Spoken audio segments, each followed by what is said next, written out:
Hello, I'm Javis Lewis, and in this episode and the following episodes, we're going to talk about lighting in DAZ Studio. It's been a long time coming, and it's a difficult subject to explain, which is why I've decided to split this part of the series into several parts. This one serves as an introduction and the types of lighting that are available, and we'll also talk about how to reset our basic DAZ Studio scene so that we can start setting our own lights and see the effects of them. Then we're going to move on and talk about parametric lights, and those are the ones that you can create from the menu. We're saying create a spotlight, create a distant light, create a point light. Those are kind of parametric lights, and we're going to talk about that in the next episode. Then we're also going to talk about image-based lighting or HDRI lighting, and those are things that are created with an image that is projected on the inside of a dome that encapsulates our scene. So that's another episode that we're going to talk about in a moment. And then the last one we're going to talk about is mesh lighting.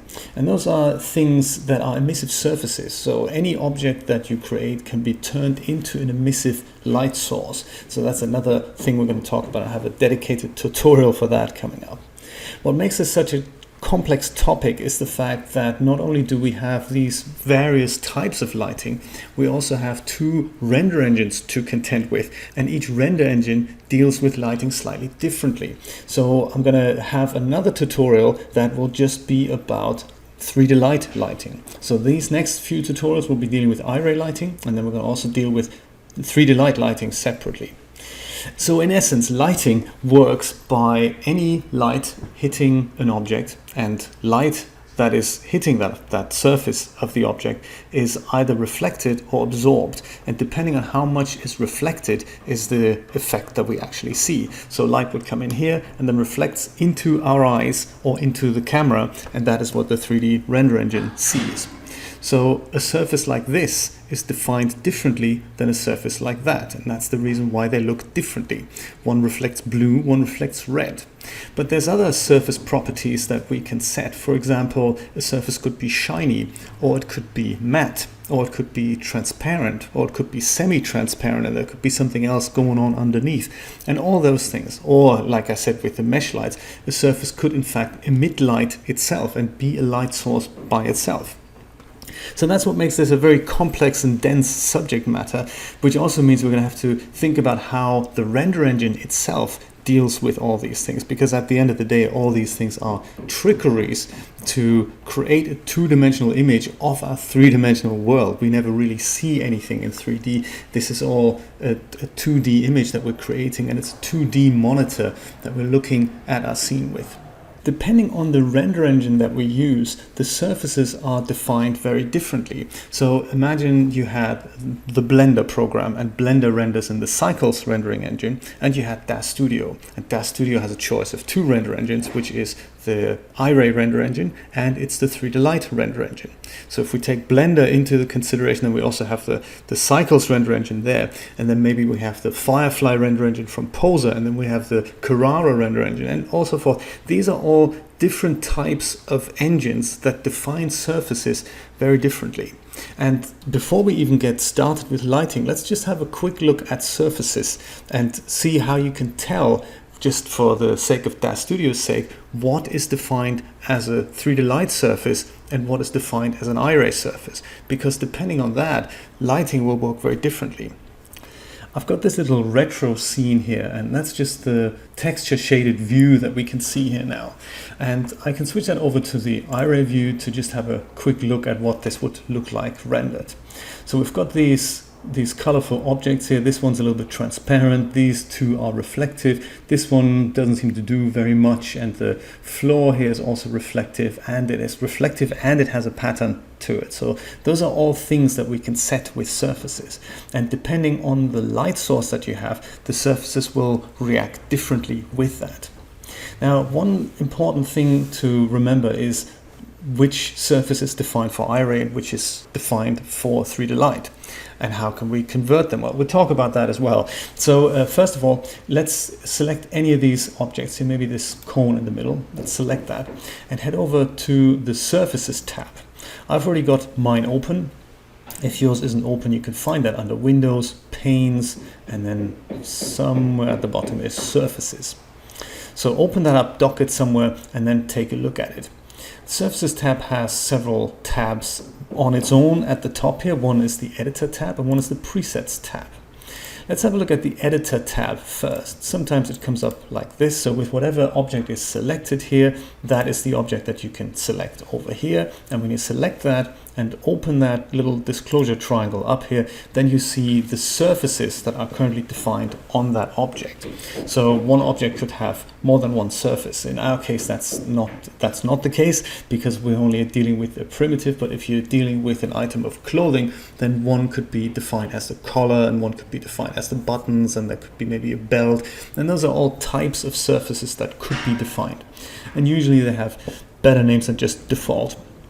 So if you open that surface up, you see the surface properties down here. So you can see them in this very long list over here, but you also see these split up into several parts and pieces here. If we just stick with the top one that lets us view all this in a very long list, then we see we have got something called general, we've got base, metallic flakes, and it is about lighting. Don't worry about it, I will get to the point. I just wanted to show you, let's just remember the first three here: general, base, metallic flakes, and perhaps top coat as well.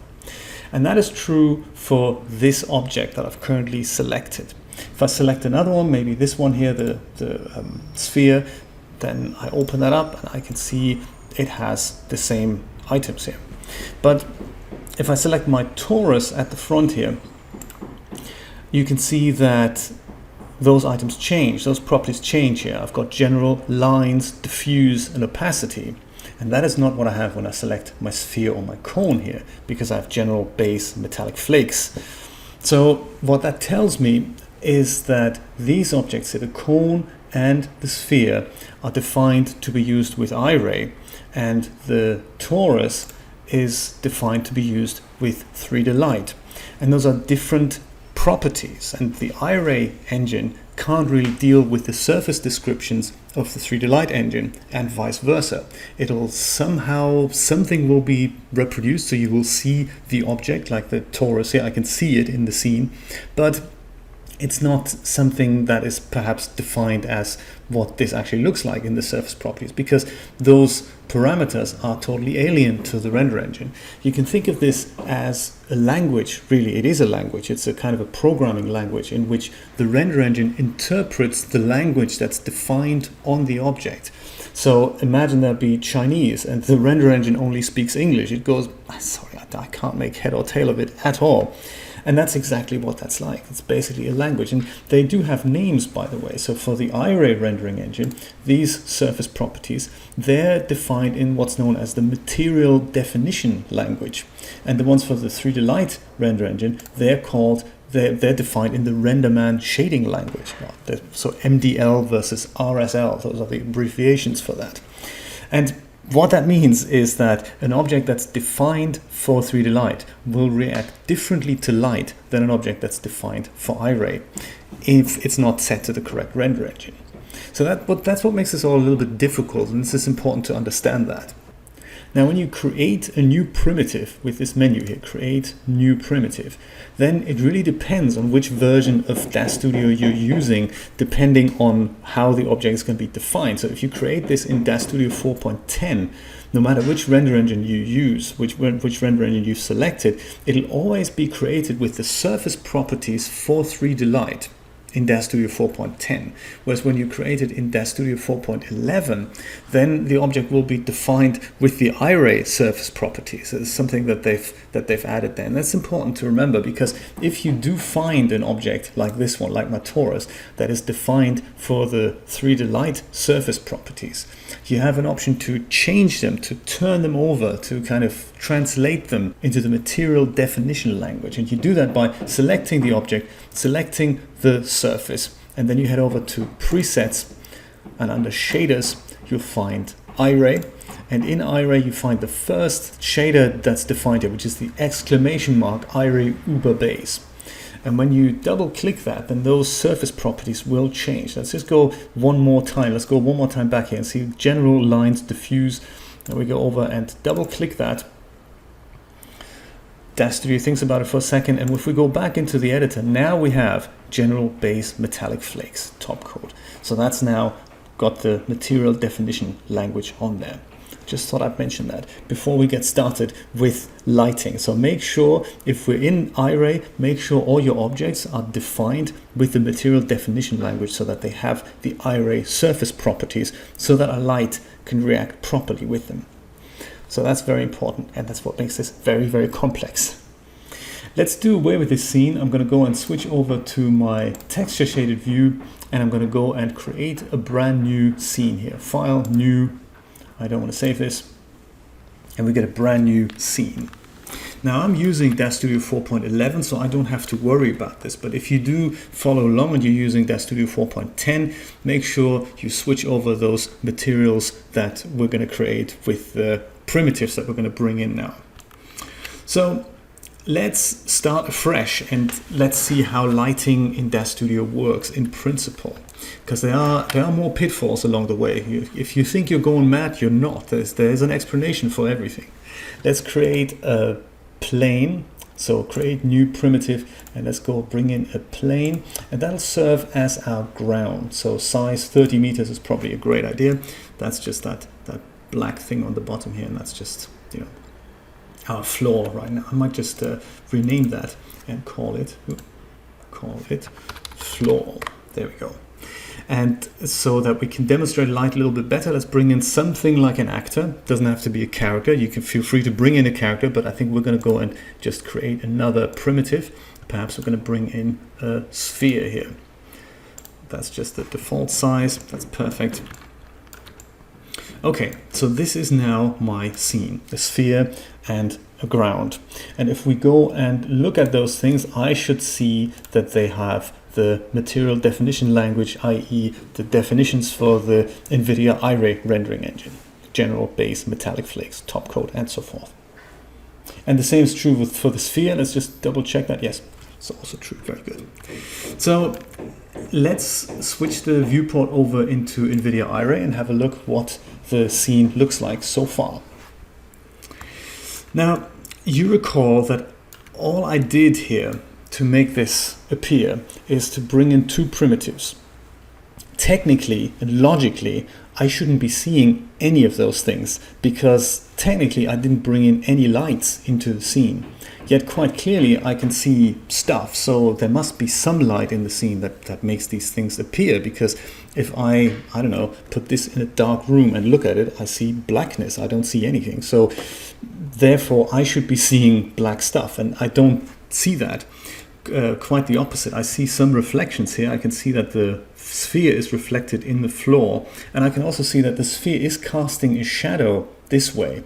So that tells me, and I can also see a kind of a hot spot around the sphere about here. So that tells me that there is a light source in my scene, at least one, that comes from here, and that this part of the sphere here reflects the light that's coming in from here. And there's also some kind of shadow going on that is, of course, created by my object. So where do these things come from? Because if we want to set our own lights and if we want to understand lights, then we need to understand what's already in the scene and how to remove it, or how to tweak it, how to adjust it. Well, there's actually two things in the scene.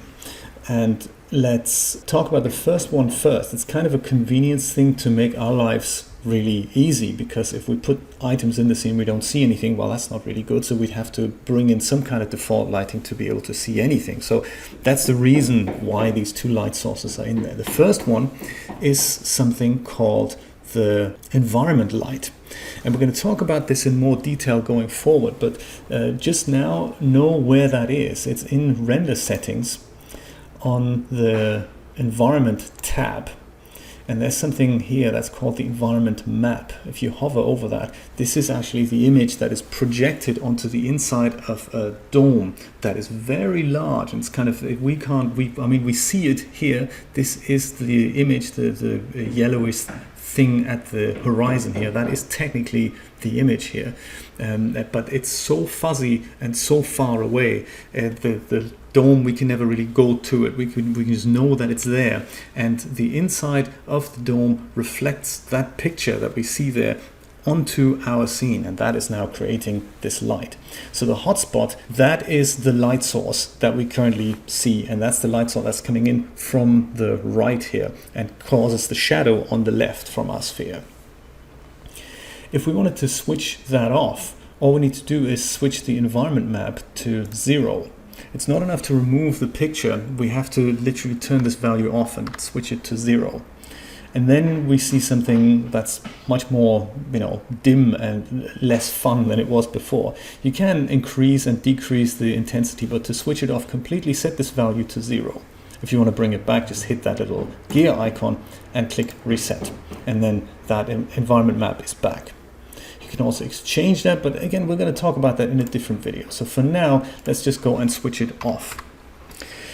Now, technically, this should remove all lights from the scene, but it's not the case. We can still see that, I can still see my sphere. It's less pronounced and it doesn't seem to have that many funky reflections anymore. It still has some kind of a hotspot here, right in the center, like a very, very tiny hotspot.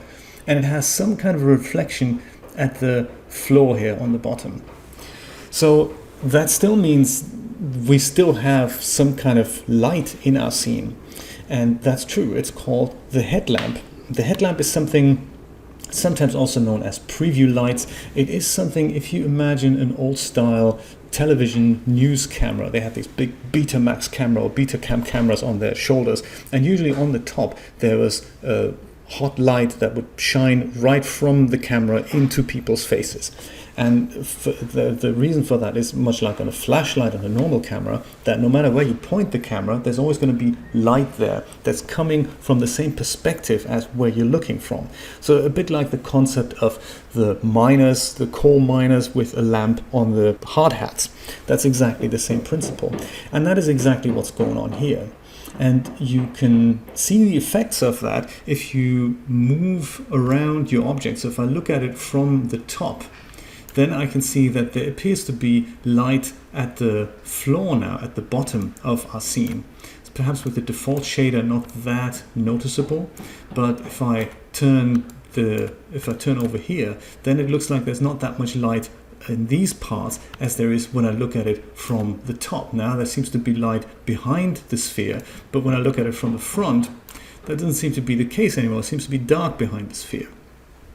So you can experiment with a few shaders here. If I go and change the floor shader to something under the surface tab with the surface selected here, the default surface, under presets, I can go into my Iray shaders and perhaps turn this into orange car paint.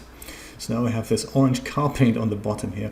And now if I go and look at it from the front here, from the top here, then I can see that there is a lot of light being cast around my sphere. But then when I look at it from the front, then it looks like I don't see those orange reflections. I only see them when I look at it from the top. And that tells you there's something going on exactly from where I'm looking, which also explains these little hotspots here. Those are reflections caused by the light that is currently mounted onto wherever I'm looking from. We have this effect both in the perspective view as well as cameras that we create, and those work slightly different. So let me just go into that as well while we're here. Why not cover that as well? If we go and create a new camera and just copy the active view here, then we have both the perspective view and we have the camera to choose from. So if I go switch over to my camera, I don't see a major difference here, but that's because they're currently looking at the same item. So if I go and zoom out perhaps and then look at this from the top like so, I can see that all this yellowish glow here, that's now caused by the headlamp that's on top of my camera. And I'm showing you this in a camera because it's easier for me to switch the headlamp on and off in a camera. And I'll do that by heading either over to the cameras tab and then heading over to the headlamp tab, or I can also get to the same parameters if I select the camera and then go into the parameters tab. There's the same stuff here, so I can go camera and there's headlamp. So those are the same parameters. It's just sometimes nicer to have a dedicated camera panel. So I'm going to use the camera panel here. And in headlamp, I've got these options here. I've got auto, on and off. And on and off is fairly self-explanatory. On is what we're seeing right now. The headlamp is on, so we see this orange spill here. But if I switch this off, then there's no light in there. And that means the headlamp is now off. And this is now what I'm expecting to see. I haven't put any lights into the scene, and the result is a completely black scene. That's not very useful, but at least it makes sense. These other two things, if I didn't know about them, they didn't really make sense to me, unless I have a reasonable explanation, which, you know, that's where documentation would perhaps come in handy. But one can hope, one can hope. There we go. So this is the headlamp on and off, but there's also this other function here, auto.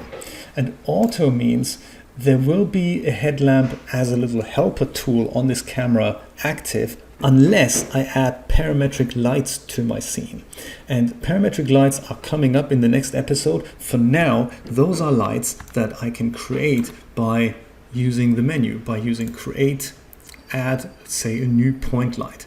Look what happens with the orange spill here. Well, we just had it there. If I just move it back to here, if I create a new light like this, new spotlight, new point light, doesn't matter any of these. Like, let me use a new point light for this. As soon as I create one, watch what happens. I'll just go and say the default settings are fine. Boom, black scene. So adding a new light to our scene with this auto headlamp feature activated means it will now switch itself off as long as there's a light in the scene. Now this is only for parametric lights, not for mesh lights. Just remember that. Mesh lights work differently. Mesh lights don't really count as lights, I believe, in DAZ Studio. It's one of those weird things there.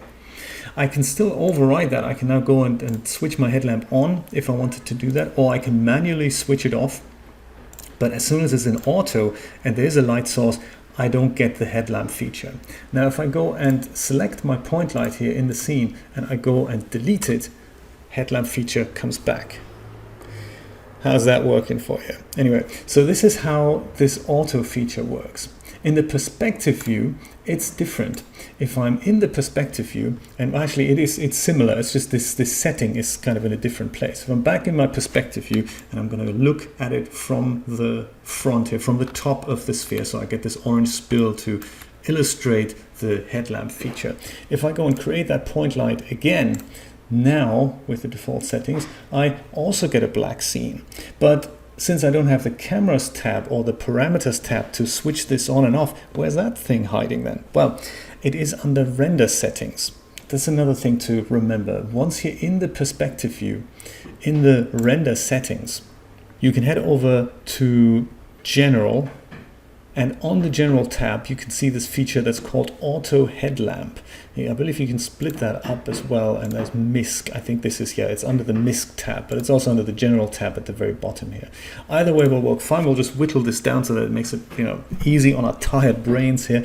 And we've got this thing called Auto Headlamp, and it says when no scene lights are in the scene, or never. So those are my two options. I can either never have auto headlamp, or I have it when there's no scene lights in the scene. So in my case, this is the same as auto on the camera, and this is the same as off on the camera. There's no way to switch this on if you're in the Iray viewport here. So I either have the option to switch it off completely or just switch it to auto essentially when there's no scene lights. That's one thing we needed to talk about. The other is what happens if we're not in the Iray viewport. That's another thing that's slightly confusing. If we're on the texture shaded viewport or any of the other options here, then it looks like we don't really, first of all, we don't get to see what the scene actually looks like. We get an approximation in another render engine, which is the third render engine, which is the OpenGL render engine. That gives us the live preview. So if I select my sphere and I move it forward or backwards, it does this in real time. And this is actually my point light here. I'm just going to remove that so that we're just left with the sphere here. So this thing about the auto headlamp works in the OpenGL viewport, for the perspective viewport, for the texture shaded viewport just as well. If I were to have no scene lights in the scene, I do see a bit of a preview light, and it works the same way. We can see this hotspot here, and no matter which way I look at it onto my sphere, I always get this hotspot in the middle of the sphere, and that's exactly the same headlamp. Sure, it doesn't give the same render results, but the principle applies just the same. Watch what happens when I bring back my point light with create new point light. I just go apply the default settings, boom, I get more or less a black scene. I've moved my sphere over from the middle viewport here, so if I had not done that, it would probably just look like that, which would be again a black, or more or less like a black scene. If I move that forward a little bit, I can see that the point light has an effect in the texture shaded view as well. It's an approximation once again, but it does have an effect, so that's good to know. That's good to know. But I can barely make out the outline if it wasn't for the horrendous red that the preview is now showing me on the floor here. I can barely make out the outline of my sphere, and that's another option that we have here, which is the preview lights. So preview lights, let me show you where they are. They're under Window Preview Lights, and you can switch them on and off. You can also do that with the shortcut Control L for lights. So if I do that, if I toggle them over, then no matter if there's lights in my scene or not, I will always get the impression of my objects with the headlamp. So this is kind of a headlamp feature on and off with Control L using my texture shaded view. Yeah, so that red is perhaps not the best shader to demonstrate this with, but you get the idea, I guess. So it's flickering all over the place. I don't really know why that is. So if ever you find yourself in a situation where you add scene lights and you're in the texture shaded view and your view looks like this and you can barely make out your objects, hit Control L or head over to Window and toggle the preview lights on and off. So that's a headlamp feature there hidden for the texture shaded view. That's it for this episode. We've talked about how to get started with lighting, many of the lighting concepts, how it all works, and now we're going to delve into, now that we've reset our scene so that we understand what lights are in there and we can understand how to switch them off so we can start playing with our own lights. Let's talk about parametric lights in the next episode. I'll see you then.